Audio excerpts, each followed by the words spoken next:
Halo guys, jumpa lagi bersama WSS Masa Bercerita. Apa kabar kalian semua?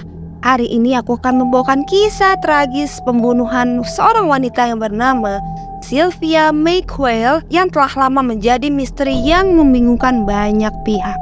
Semua upaya telah dilakukan guys untuk memecahkan kasusnya. Hingga seiring berjalannya waktu, teknologi DNA dan penelitian genealogis mulai memainkan peran penting dalam mengungkap identitas pembunuhnya. Bagaimana cerita selengkapnya? Yuk mari kita simak.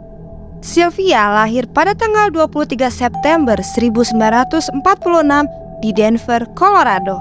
Ia tinggal bersama adik perempuannya dan dibesarkan dalam keluarga yang penuh kasih oleh orang tuanya. Ayahnya yang bernama William dan Mary, mereka menjalani kehidupan yang sangat bahagia dan saling dekat satu sama lain.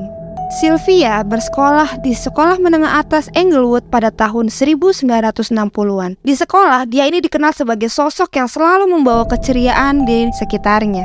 Sylvia sangat mencintai sejarah, terutama karena dia sangat tertarik pada karya pamannya nih. Pamannya adalah seorang arsitek yang bernama Wesley Quail. Minatnya itu membawanya untuk bekerja sebagai sekretaris di sebuah studio arsitektur. Nah, di samping itu, dia juga memiliki keterampilan masak guys. Dia tuh jago bikin kue pernikahan, sehingga dia memulai bisnis kue pernikahan yang sangat sukses. Selain pekerjaannya, Sylvia juga menikmati waktu luangnya untuk mengikuti kelas keramik bersama keluarganya.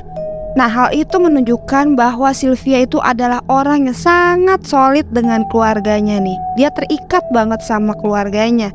Nah, rutinitas harian Sylvia yang sangat dekat dengan keluarganya, terutama kebiasaannya dia sering minum kopi bareng sama ayahnya, berakhir tragis pada pagi hari tanggal 4 Agustus 1981.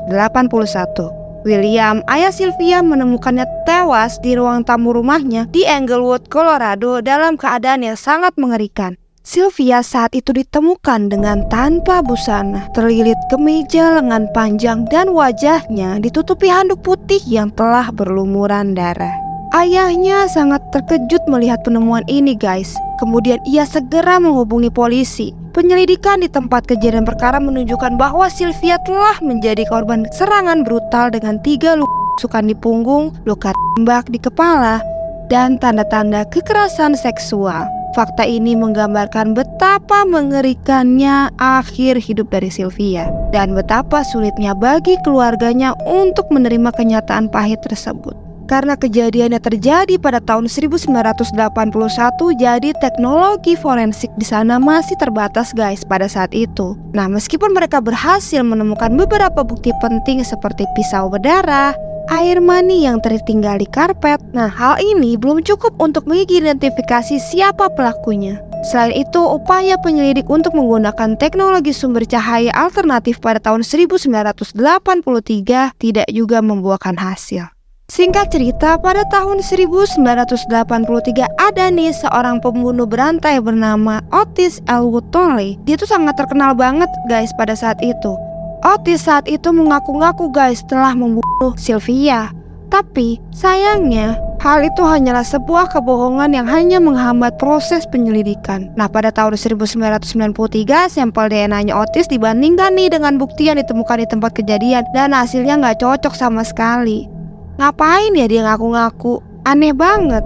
Nah, hal itu membuat jaksa wilayah saat itu yaitu Bob Gallagher mengesampingkan Otis sebagai tersangka. Pada tahun 1995, upaya lebih lanjut dilakukan dengan mengirimkan bagian lain dari karpet yang terkena noda air mani ke kantor polisi Colorado. 5 tahun kemudian, hasil analisis menunjukkan profil DNA pria yang tidak dikenal. Tetapi, sayangnya profil ini juga tidak cocok dengan siapapun dalam sistem indeks DNA gabungan FBI. Terobosan baru dalam penyelidikan Sylvia terjadi pada tahun 2019. Ketika Metro Denver Crime Stoppers, sebuah organisasi yang membantu kepolisian dalam menyelesaikan kasus, bekerja sama dengan United Data Connect, perusahaan yang didirikan oleh mantan jaksa wilayah Denver yang terlibat dalam industri genealogis. Teknologi genealogis yang berkembang pesat memberikan harapan baru dalam kasus Sylvia. Hingga pada bulan Januari 2020, detektif kasus ini menghubungi Crime Stopper guys untuk mengeksplorasi kemungkinan menggunakan teknologi DNA keluarga yang canggih untuk melacak pelaku. 4 bulan kemudian, hasil analisa DNA membawa mereka pada satu nama, yaitu David Dwayne Anderson, seorang pria yang berusia 62 tahun. Setelah mengidentifikasi Anderson sebagai tersangka potensial, para detektif mulai menggali lebih dalam sejarahnya. Ternyata pada saat pembunuhan Sylvia nih, Anderson berusia 22 tahun pada saat itu dan tinggal sekitar 3 km dari rumahnya Sylvia. Catatan kriminalnya menunjukkan bahwa antara tahun 1981 dan 1986, Anderson pernah ditangkap karena merampok sedikitnya 8 rumah dan bisnis di daerah tersebut. Dengan segala bukti yang ada, detektifnya Sylvia bersama dengan investigator Robert Fuller dari United Data Connect melakukan perjalanan ke Kozad, Nebraska, tempat Anderson tinggal pada saat itu. Mereka ini bermaksud untuk mengumpulkan DNA Anderson secara diam-diam guna memastikan kecocokan dengan bukti yang ditemukan di TKP. Singkat cerita, pada Januari 2021, setelah beberapa hari mengamati dia, Fuller berhasil mengamankan 2 kantong sampah yang dibuang oleh Anderson. Di dalamnya mereka menemukan berbagai barang yang berpotensi mengandung materi genetik termasuk kaleng Coca-Cola rasa vanila, botol air, botol rum, botol bir, dan lain-lain. Setelah barang-barang tersebut dianalisa, hasil laboratorium pada tanggal 29 Januari 2021 menunjukkan bahwa DNA pada kaleng Coca-Cola yang ada di rumah Anderson cocok dengan sampel DNA yang ditemukan di tubuh dan tempat tinggal Sylvia Kuehl. Kecocokan ini termasuk dengan air mani yang ditemukan di karpet, usapan dari vagina Sylvia, dan handuk putih yang ditemukan oleh ayahnya. Dengan bukti-bukti DNA ini, pada 10 Februari 2021, David Dwayne Anderson ditangkap dan didakwa dengan pembunuhan tingkat pertama. Namun karena peristiwa ini terjadi pada tahun 1981, which is 40 tahun yang lalu, Anderson akan diadili berdasarkan hukum yang berlaku saat itu, yang memungkinkan kemungkinan pembebasan bersyarat setelah 20 tahun jika terbukti bersalah. Setelah Anderson ditangkap, keluarganya sangat lega nih, keluarga Sylvia yang telah menunggu hampir 40 tahun untuk mengetahui siapa yang telah merenggut nyawa putri mereka. Sayangnya, kedua orang tua Sylvia yaitu William dan Mary tidak sempat menyaksikan keadilan ditegakkan karena mereka telah berpulang sebelum kasus itu terselesaikan.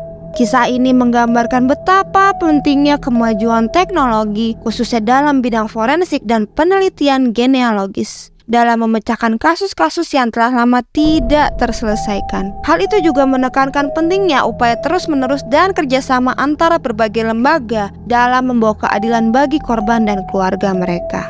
Jadi itulah guys, kisah tragis pembunuhan Sylvia May Kuehl yang kasusnya terpecahkan oleh sebuah kaleng Coca-Cola. Bagaimana nih menurut kalian? Apa pendapat kalian tentang kasus ini? Tolong tulis di kolom komentar ya. Terima kasih sudah menonton video kami. Mohon maaf jika ada kesalahan pada penyebutan nama baik tersangka atau korban. Jangan lupa like dan subscribe channel ini. Sampai jumpa di kasus-kasus berikutnya. Assalamualaikum.